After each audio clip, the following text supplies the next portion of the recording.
Hello everyone. तो आज फिर से हम लोग आ चुके हैं स्टडीपीडिया पे अपने केमिस्ट्री के सीरीज को जो हमने स्टार्ट किया था उसी को आगे फर्दर परस्यू करते हुए।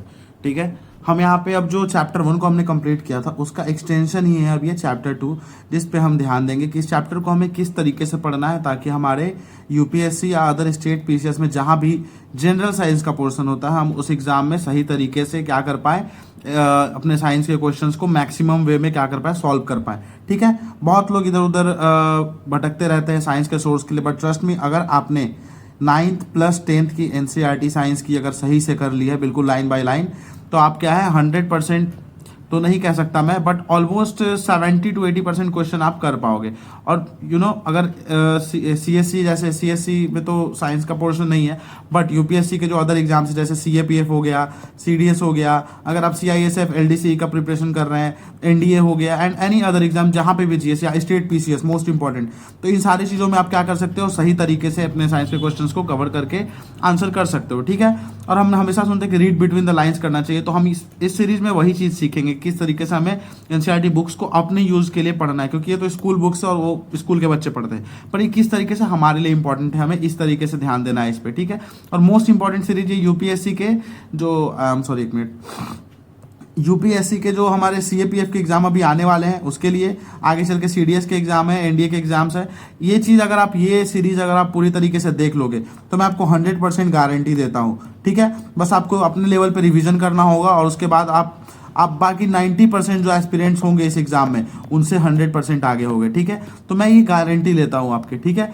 तो आप बस इस सीरीज को रिलीजियसली फॉलो करो और अपने तरीके से क्या करो, फिर रिवीजन करो। ठीक है, तो ज़्यादा टाइम वेस्ट किए बिना हम चैप्टर को स्टार्ट करते हैं। ये जो हमारा सेकंड चैप्टर है, is matter around us pure. ठीक है, आपने जो नहीं देखा है, जिन्होंने फर्स्ट वीडियो नहीं देखा है, आप प्लेलिस्ट रेफर कर सकते हो और वहाँ पे हमने फर्स्ट चैप्टर को डील किया, उसके आगे ये देखेंगे। अगर आप वो देखेंगे तभी ये सही से समझ में आएगा। ठीक है, तो सेकंड ये चैप्टर है जो हमने प्रीवियस चैप्टर में देखा था कि 3 तरीके के स्टेट ऑफ मैटर होते हैं, सॉलिड, लिक्विड एंड गैस। तो इस सीरीज में हम देखेंगे, इस चैप्टर में हम देखेंगे कि जो सारे मैटर हैं, क्या सारे मैटर प्योर होते हैं या कुछ मिक्सचर्स होते हैं, इन सब के बारे में हम देखेंगे। पर एक्चुअली ये चैप्टर हमारा ना यहाँ से स्टार्ट नहीं होता, ये स्टार्ट एनसीईआरटी में ना चैप्टर्स को आपको समझना पड़ेगा, कहाँ किस तरीके से आपको पढ़ना है, स्टार्ट करना है। तो हम उस चैप्टर को उस तरीके से स्टार्ट करेंगे, ये यहाँ से स्टार्ट होता है। ठीक है, जहाँ पे हम सबसे पहले एलिमेंट्स को, कंपाउंड्स को एंड मिक्सचर्स को समझेंगे ये क्या, फिर आगे जो स्टार्टिंग में कंटेंट है उसको हम सही तरीके से समझ पाएंगे।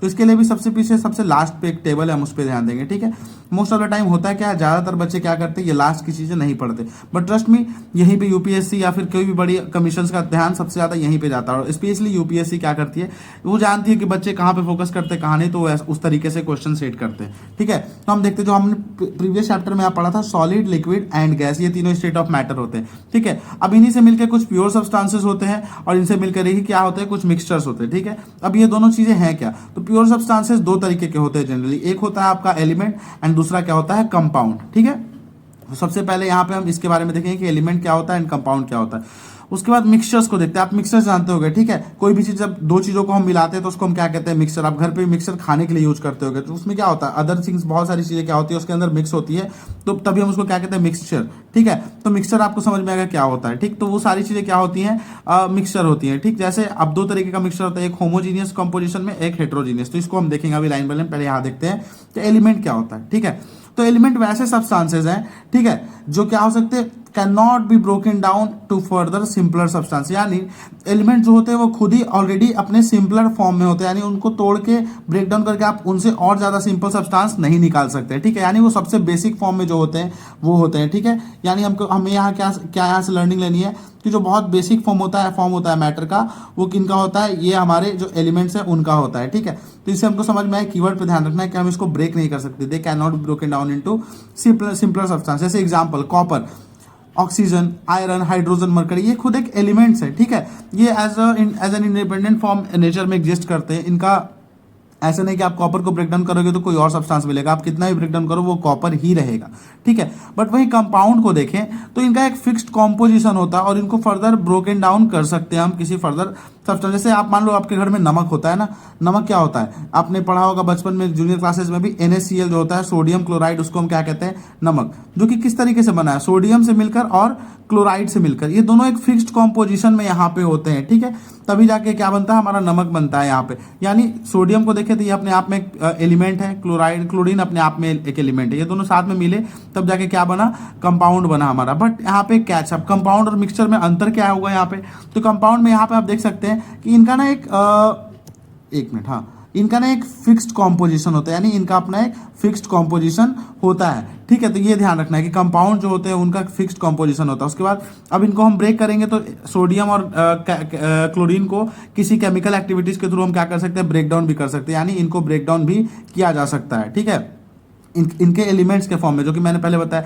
इनको ब्रेक डाउन करेंगे तो सोडियम एक एलिमेंट मिल जाएगा हमें और दूसरा क्लोरीन एलिमेंट हमें मिल जाएगा, ठीक है। उसके बाद किस तरीके से इलेक्ट्रोकेमिकल रिएक्शन से, यानी फिजिकल मेथड से हम अलग नहीं कर सकते। अगर आप चाहो कि हम किसी तरीके से बॉइलिंग करके या फिर क्या कहते हैं किसी तरीके से बॉइलिंग हो गया हमारा, या फिर किसी भी अदर फिजिकल प्रोसेस के थ्रू क्या कर सकते हो आप, सोडियम और कैल्शियम को क्या नहीं कर सकते, आप अलग नहीं कर सकते। इसके लिए आपको सबसे इंपॉर्टेंट क्या चीजें लगेंगी, तो आपको इलेक्ट्रोकेमिकल मेथड का यूज पड़ेगा। आपको ये चीज सबसे ज्यादा इंपॉर्टेंट ना रखना है कि अगर हमें कंपाउंड को अलग करना है तो हमें इलेक्ट्रोकेमिकल मेथड्स का यूज करना पड़ेगा। एग्जाम्पल जैसे देख सकते हैं, वाटर, मीथेन, शुगर, सॉल्ट, ठीक है, ये अपने आप में प्योर सब्सटेंस है, ठीक है क्योंकि ये क्या है, कंपाउंड है अपने आप में, एलिमेंट्स और कंपाउंड्स मिलकर ही प्योर सब्सटेंस बनते हैं, तो ये आपको ध्यान रखना है। ये अपने आप में क्या प्योर है, बट ये क्या है, खुद से इंडिपेंडेंट एग्जिस्ट करते हैं। मिक्सचर तो नहीं, ये इंडिपेंडेंट एग्जिस्ट करते हैं, बट आप इनको किसी फिजिकल मेथड के थ्रू नहीं तोड़ सकते। अगर आपके घर में चीनी है,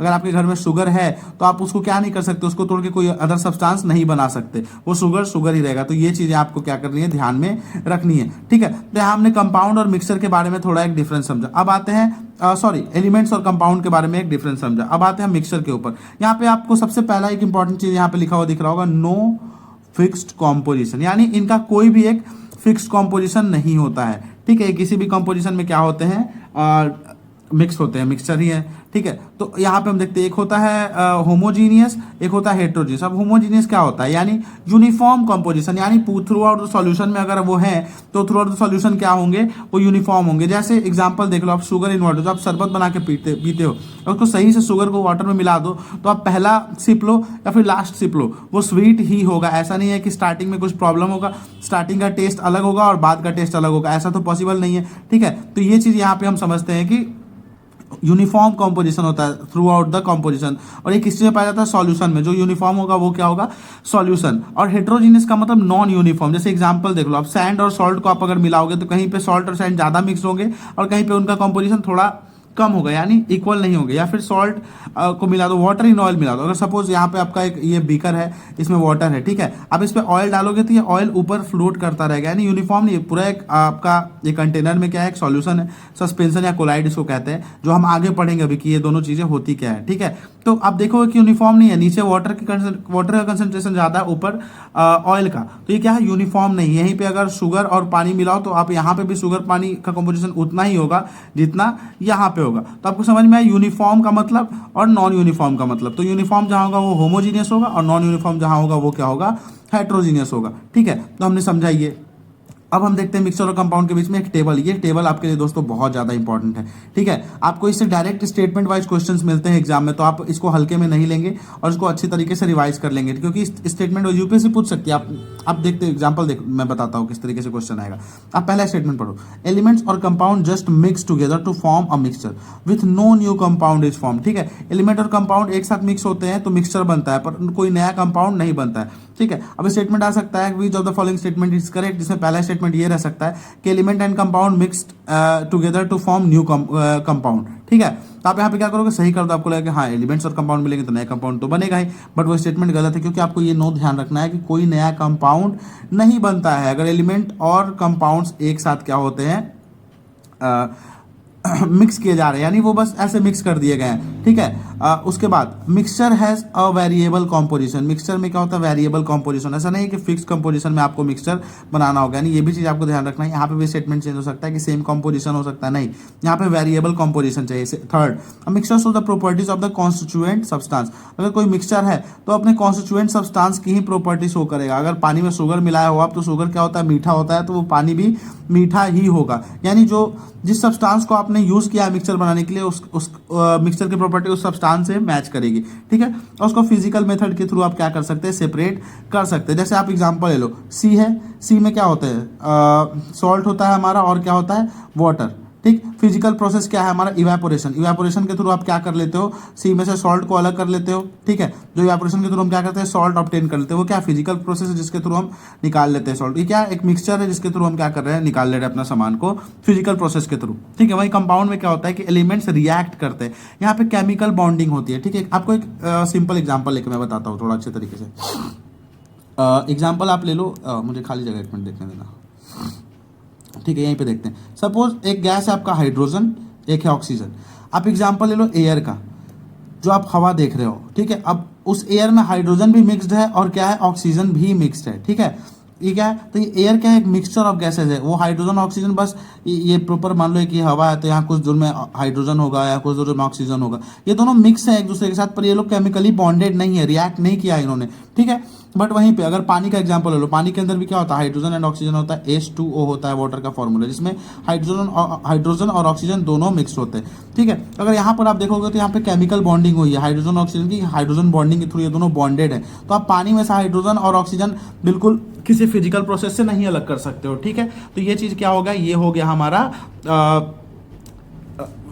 कंपाउंड, ठीक है। और वही चीज़ यहाँ पे हम अगर देखते हैं हाइड्रोजन और ऑक्सीजन एयर में है तो वो क्या है, अपने एलिमेंट है, ठीक है। तो ये चीज़ समझ में आ गया कि मिक्सचर है, ठीक है। तो मिक्सचर और कंपाउंड में मिक्सचर क्या करते, एलिमेंट्स जब रिएक्ट करते हैं, ये वर्ड पे ध्यान देना आपको, रिएक्ट यानी वहाँ पे केमिकल बॉन्डिंग या फिर केमिकल प्रोसेसेस इन्वॉल्व हैं। तो जब रिएक्ट करते हैं तब जाके कोई नया कंपाउंड बनता है, यानी नया कंपाउंड, ठीक है। और इसमें कॉम्पोजिशन फिक्स्ड होता है, ऐसा नहीं कि वेरिएबल कॉम्पोजिशन। आपको H2O अगर देख रहे हो तो H2 चाहिए एंड O, ठीक है। इनका कॉम्पोजिशन फिक्स्ड है। आप इक्वेशन बैलेंस भी करते हो अपने स्कूल डेज में, क्यों करते हो, क्योंकि वो कंपाउंड जब हम बनाते हैं तो उनकी कंपोजिशन फिक्स्ड होती है, ठीक है। और जो सब्सटेंस बनता है उसकी प्रॉपर्टी पूरी तरीके से डिफरेंट है। आप एग्जांपल ले लो, हाइड्रोजन क्या है, गैस है, ऑक्सीजन क्या है, गैस है। ये दोनों रिएक्ट करके क्या बनाते हैं, H2O बनाते हैं। क्या H2O के अंदर आपको हाइड्रोजन और ऑक्सीजन की प्रॉपर्टी दिखती है, नहीं, ये प्रॉपर्ली लिक्विड है, ठीक है। तो ये क्या हो गया, यहाँ पे जो कंपाउंड बना इसका कंपोजिशन प्रॉपर अलग है। एक और एग्जाम्पल ले लेते हैं, सोडियम प्लस कैल्शियम। सोडियम की प्रॉपर्टी कुछ अपनी अलग है, कैल्शियम की अलग है, पर ये जब रिएक्ट करते हैं एक दूसरे के साथ, आयोनिक बॉन्ड बनाते हैं,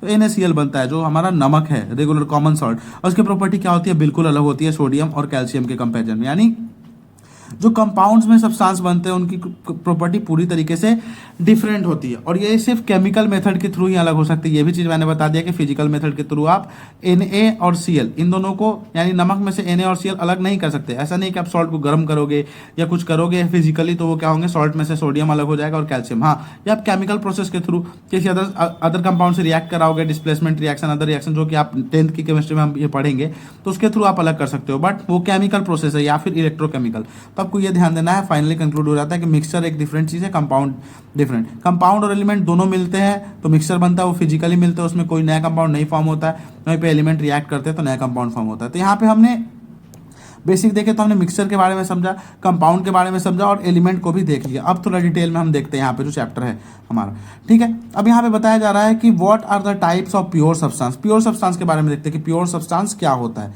ठीक। तो सबसे पहले हमने केमिकल कंपोजिशन के बेसिस पे डिवाइड किया है इन सबको। तो सबसे पहला जो हमारा यहाँ पे है एलिमेंट, ठीक है।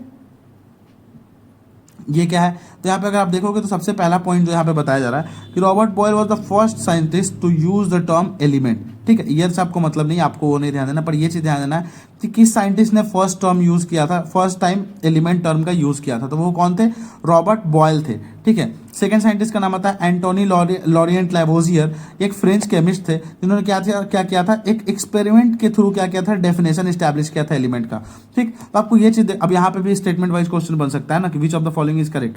फर्स्ट में आपको दे देगा कि रॉबर्ट बॉयल ने क्या किया था, फर्स्ट साइंटिस्ट जिन्होंने स्टैब्लिश किया था experimentally useful definition of element, और लैवोजियर ने क्या किया था, फर्स्ट साइंटिस्ट जो एलिमेंट का टर्म यूज कर दिया था। वहाँ पे लिख देगा which one is correct, 1 only, 2 only, both 1 and 2 and no none of the above, ठीक है। आप यहाँ पे फंस जाओगे और बोथ लगा दोगे, बट यूपीएससी ने या फिर किसी अदर कमीशन ने क्या किया, वो स्टेटमेंट को स्वैप कर दिया। तो आपको इस तरीके से पढ़ना है कि आपको कॉन्सेप्ट क्लियर हो, आपको रटने की जरूरत ना पड़े, ठीक है। तो अब हम अगर यहाँ पे देखते हैं तो रॉबर्ट बॉयल कौन थे, जो जिन्होंने पहली बार टर्म यूज किया था, सिर्फ टर्म एलिमेंट वर्ड का यूज किया था। और वही सेकंड में जो एंटोनी लॉरेंट लेवोजियर थे, उन्होंने क्या किया था, पहली बार एक्सपेरिमेंट के थ्रू यूजफुल डेफिनेशन दिया था किसका, एलिमेंट का। तो ये चीज आपको याद रखना है। और उन्होंने क्या डेफिनेशन दिया था एलिमेंट का, तो एलिमेंट जो अपने बेसिक फॉर्म में होते हैं, ठीक है, बेसिक फॉर्म ऑफ जो सब्सटेंस है वो उसको क्या कहते हैं हम, एलिमेंट, जो कि किसी भी सिंपलर सब्सटेंस में ब्रोकन डाउन नहीं हो सकता। आप एक बार ये डेफिनेशन पढ़ो।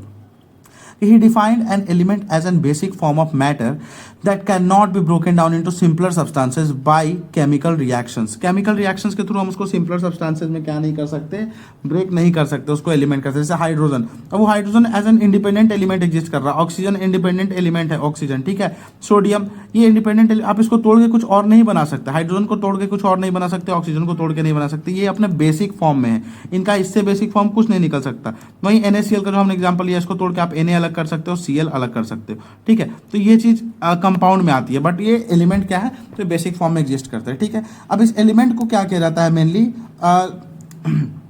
3 पार्ट्स में डिवाइड किया जाता है, जो कि क्या है, metal, non metal and metalloids. इस चीज को हम अपने आगे आने वाले चैप्टर में ज्यादा डीप में पढ़ेंगे, इसलिए यहाँ पे इसका जिक्र हम नहीं करेंगे, यहाँ पे टाइम वेस्ट है, ठीक है। आगे नेक्स्ट वाले चैप्टर में उसको बहुत डिटेल में डिस्कस किया गया, हम वहाँ पे इसको डिस्कस करेंगे। बस आप बेसिक देख लेना है, कुछ एक प्रॉपर्टी आप खुद से पढ़ लेना, और नॉन मेटल की कुछ प्रॉपर्टी है, ठीक है। यहाँ एक दो एक्सेप्शन है आपको जिस पे ध्यान रखने की जरूरत है, जहाँ पे सबसे पहले है मरकरी के बारे में, कि मरकरी क्या है, ओनली मेटल है जो क्या है, लिक्विड रहता है रूम टेम्परेचर पे, ठीक।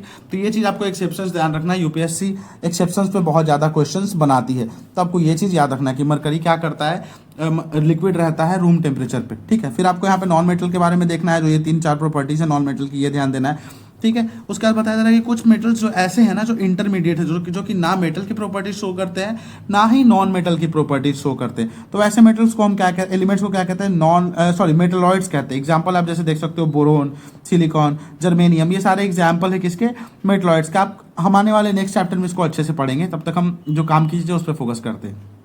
अब देखो, आपको एनसीईआरटी के ना ये बॉक्सेस, आप कोई भी एनसीईआरटी पढ़ रहे हो, हिस्ट्री की, पॉलिटी की, ज्योग्राफी की, इकोनॉमिक्स की या फिर साइंस की, आपको ये बॉक्सेस नहीं छोड़ने। ये बॉक्सेस बहुत इंपॉर्टेंट होते हैं, और मोस्ट ऑफ द स्टूडेंट्स क्या करते हैं, ये बॉक्सेस को ही स्किप कर जाते हैं। आप क्वेश्चन जाके एक बार चेक करना रिसेंट ईयर्स के, आपको देखना इन सब में से कितने क्वेश्चन मिलेंगे। मैं ऐसे लाऊंगा आगे वीडियोज कि किस तरीके से एनसीईआरटी से क्वेश्चन बनते हैं। तब तक हम पहले इस चैप्टर को डील करते हैं, अच्छे से बुक को पढ़ते हैं, तब हम पीवाईक्यू पे फोकस करेंगे, ठीक है। तो पहला स्टेटमेंट देखते हैं। यहाँ बताया जा रहा है कि number of elements known at present are more than 100। आज के टाइम पे 100 से ज्यादा एलिमेंट्स क्या है, नोन है, जिसमें से 92 एलिमेंट्स नेचुरली ऑकरिंग है। ये चीज आपको ध्यान रखनी है, और रेस्ट मैन मेड, ठीक है। कितने एलिमेंट्स आपको नेचुरली ऑकरिंग है, तो इसमें से 92 एलिमेंट्स क्या है, नेचुरल हैं, और बाकी के क्या है, मैन मेड है, ठीक है। मेजॉरिटी ऑफ द एलिमेंट्स का कैरेक्टर क्या है, सॉलिड है। 11 एलिमेंट्स जो है गैसियस है रूम टेम्परेचर पे। 2 एलिमेंट्स जो होते हैं लिक्विड होते हैं, मरकरी जो कि मेटल है, और ब्रोमीन नॉन मेटल। हमने देखा ना, यहाँ पे मरकरी क्या है, एक मेटल है जो लिक्विड टेम्परेचर पे रहता है, और वहीं पे ब्रोमीन क्या है, लिक्विड रहता है, ये एक नॉन मेटल है, ठीक है। उसके बाद एलिमेंट जैसे गैलियम, सीजियम, लिक्विड कब रहते हैं, slightly above liquid room temperature थोड़ा ऊपर का टेम्परेचर देते हैं, यानी 303 केल्विन पे जाके ये क्या होता है, लिक्विड रहता है। अब स्टेटमेंट आ सकता है कि elements like gallium, caesium are in liquid state at room temperature. तो आप लोग क्या करोगे, हाँ सही है लगा दो, बट ये रूम टेम्परेचर पे लिक्विड नहीं है, स्लाइटली अबव है रूम टेम्परेचर पे, तब जाके ये लिक्विड फॉर्म शो कर रहा है। तो आपको ये सारी चीज़ों का ध्यान देना है, ये आप वर्ड पे ध्यान दो, स्लाइटली अबव। या फिर एक क्वेश्चन आ सकता है, which of the following elements are not in the liquid state at room temperature. आपको एग्जाम्पल ऑप्शन दे देगा, मरकरी, ब्रोमीन, उसके बाद आपको गैलियम दे देगा, तो आपको इसमें से चूज करना। तो आपको इस तरीके से आपको बुक को पढ़ना, ताकि आप क्वेश्चंस कैसे फॉर्म होंगे ये आप सोच सको, ठीक है। अब आते हैं हम अपने दूसरे टॉपिक पे, दूसरे ऑप्शन पे। ये हमारा जो सेकंड है, कंपाउंड। ये कंपाउंड क्या है, तो एक कंपाउंड ऐसा सब्सटेंस है जो 2 और 2 से ज़्यादा एलिमेंट से मिलकर बना है। और यहाँ पे गौर करने की बात ये है कि ये क्या है, केमिकली कंबाइंड है ये, ठीक है। ये कंपाउंड जो होते हैं हमारे केमिकली कंबाइंड होते हैं, ये वर्ड आपको ध्यान रखना है। एलिमेंट्स क्या थे, जब फिजिकली कंबाइंड होंगे तो वो क्या बनाएंगे, मिक्सचर बनाएंगे, ठीक है। जब फिजिकल कॉम्बिनेशन होगा तो वो बनता है मिक्सचर। केमिकल कॉम्पोजिशन जब होता है एलिमेंट्स का, तब बनता है क्या, कंपाउंड। आपको ये ध्यान रखना। और एक और टर्म याद रखना है, फिक्स्ड प्रोपोर्शन में। मिक्सचर में कोई प्रोपोर्शन फिक्स नहीं होता, आप किसी प्रोपोर्शन में मिला दोगे वो मिक्सचर बन जाएगा, ठीक है। बट कंपाउंड में आपको फिक्स्ड प्रोपोर्शन में ही मिलाना पड़ेगा। यहाँ एक एक्टिविटी ली गई है, जैसे क्लास को 2 ग्रुप में डिवाइड कर दिया गया, और आपके लिए एक्टिविटीज भी बहुत इंपॉर्टेंट होती है, एक्टिविटीज से क्वेश्चन बनते हैं, ठीक है। जहां जहां आपको लगे ना कि आप इग्नोर करने का सोच रहे हो, वहीं पे आपको ज्यादा ध्यान देने की जरूरत है, क्योंकि यूपीएससी को पता है कि बच्चे क्या इग्नोर करते हैं और क्या नहीं करते, ठीक है। तो हम देखते हैं 2 क्लास को डिवाइड करना है, ठीक है, जिसमें से give 5 gram of iron filings, 3 gram of sulphur powder, ठीक है, इन चाइना डिश। ठीक है, अब क्या करना है, mix and crush iron filings with sulphur powder, और दूसरे में क्या करना है, हीट करना है उस मिक्सचर को। तो पहले में क्या है, हमने जस्ट मिक्स किया है, कोई केमिकल प्रोसेस नहीं इन्वॉल्व किया, हमने आयरन को के पाउडर को और सल्फर को क्या किया, जस्ट मिक्स किया। तो यहाँ क्या बनेगा, फिजिकल प्रोसेस इन्वॉल्व है, तो वो बनेगा मिक्सचर, जो कि मैंने यहाँ लिख रखा है। और जब हीट करते हैं, यानी हमने उसको केमिकल प्रोसेस प्रोवाइड कर दिया, केमिकली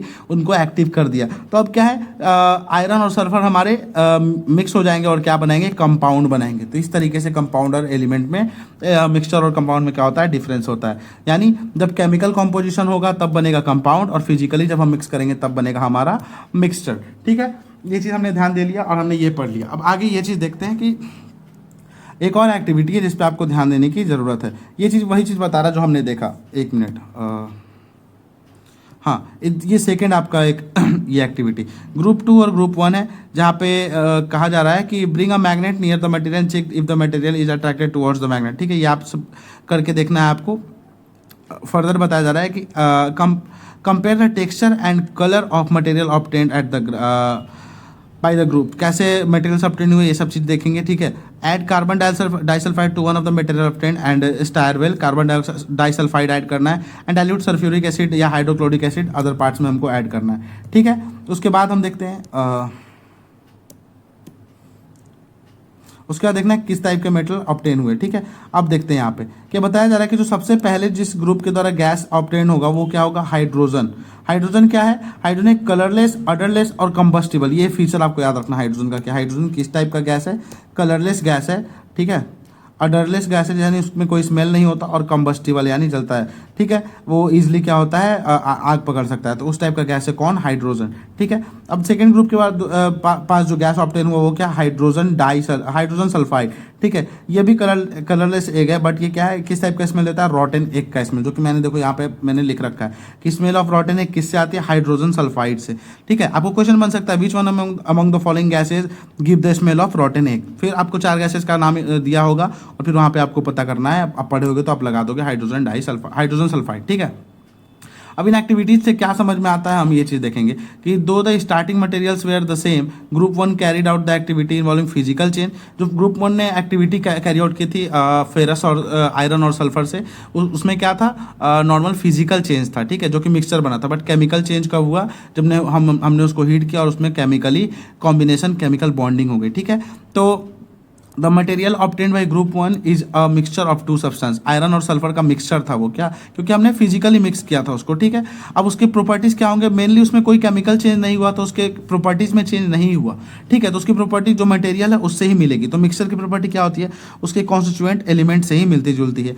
और वहीं पर दूसरे जिन्होंने क्या किया था, आयरन और सल्फर को हीट किया था, उनके द्वारा कंपाउंड मिला, क्योंकि उसमें हीटिंग हो गई, केमिकल बॉन्डिंग हो गया। ठीक है, उसके बाद वो क्या बन गया, आयरन सल्फेट बन जाएगा, फेरस सल्फेट बन जाएगा, तो उसकी प्रॉपर्टी पूरी डिफरेंट होगी, वो प्रॉपर एक डिफरेंट एलिमेंट हो जाएगा। ठीक है, और उसकी कंपोजिशन पूरी through out the composition same रहेगी। अगर NaCl है, वही चीज मैंने जो स्टार्टिंग में बताया था, अगर NaCl है तो वो पूरे कंपोजिशन में, एक पैकेट में अगर आपके नमक है तो पूरे नमक की टेस्ट सेम होगी, उसका नमक का टेस्ट चेंज नहीं होगा, क्योंकि वो कंपाउंड है और कंपोजिशन सेम है। ठीक है, उसका टेक्सचर, कलर सब कुछ क्या है, सेम है थ्रू आउट। तो इस तरीके से हमने यहाँ पे इस चैप्टर में इस बार इस पार्ट में हमने देखा है बस कि एलिमेंट्स क्या होते हैं, कंपाउंड्स क्या होते हैं, मिक्सचर क्या होते हैं। ठीक है, आने वाले पार्ट्स में हम इसको 3 पार्ट्स में डिवाइड करेंगे चैप्टर को, और उसी तरीके से कवर करेंगे ताकि इजीली हम छोटे छोटे पार्ट्स में इसको समझ पाएं और हमारा चैप्टर इजीली कवर हो बर्डन के बिना। ठीक है, तो हमने ये सब चीज़ देख लिया, प्योर सब्सटेंस, मिक्सचर, ये सब चीज़। अब हम नेक्स्ट चैप्टर में नेक्स्ट वीडियो में देखेंगे कि होमोजीनियस मिक्सचर क्या होता है, हेट्रोजीनियस मिक्सचर क्या होता है, सॉल्यूशन क्या है, सस्पेंशन क्या है, कोलोइड क्या है। फिर अदर कुछ प्रोसेसेस हैं जिनके बारे में हम देखेंगे, किस प्रोसेस के थ्रू मिक्सचर को, कंपाउंड को हम अलग करते हैं, केमिकल प्रोसेस, फिजिकल प्रोसेस, उन सब के बारे में, प्रोसेसेस के बारे में पढ़ना है। तो हम यहाँ पे देखेंगे क्या इंपॉर्टेंट है क्या नहीं। तो अभी तक हमने फर्स्ट पार्ट डील किया, जल्दी मैं आपके सामने आऊँगा सेकंड पार्ट के साथ। तब तक आप चैनल को सब्सक्राइब करें और बने रहे हमारे साथ, ताकि अपने प्रिपरेशन को एक अच्छा डायरेक्शन दे सके, सही डायरेक्शन दे के कम टाइम में जल्दी से आप सेटल हो जाए। तब तक के लिए जय Hind, thank you so much.